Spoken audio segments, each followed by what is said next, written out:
President Donald Trump has departed on a 5-stop diplomacy tour through Europe and the Middle East that will cover 15,600 miles in the air over the course of 9 days.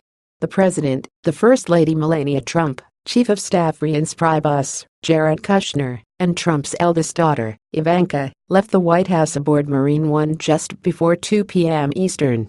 15 minutes later, the group arrived at Joint Base Andrews in Maryland. The first couple stopped and waved as they boarded Air Force One. They are currently on a 12-hour flight to Saudi Arabia. The last 4 U.S. presidents kept their first international voyages confined to North America. Not so for Trump.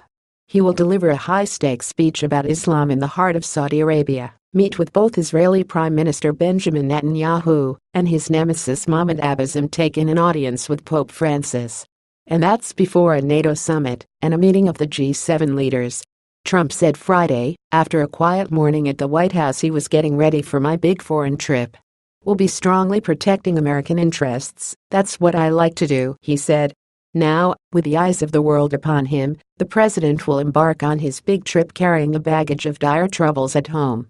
As he tries to calm allies worried about his America First message, he'll be followed at every step by news: the appointment of a special counsel to probe his campaign's alleged ties with Russia.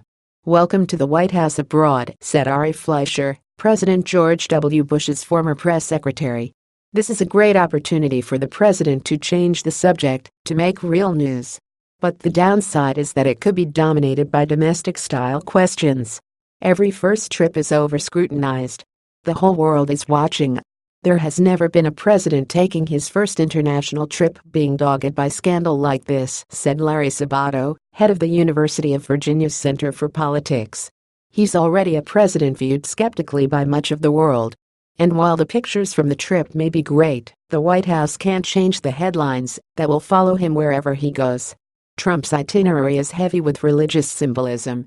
He'll visit the birthplace of Islam, the Jewish homeland, and the Vatican. Officials say the message is unity.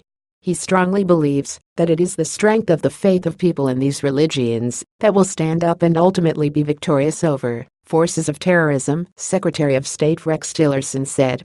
In Saudi Arabia, the president, whose campaign was marked by heated anti-Muslim rhetoric and whose administration has tried to enact a travel ban from several Muslim-majority countries, will deliver a speech to the Islamic world meant to be a clear contrast with the vision Obama laid out in his first trip to the region.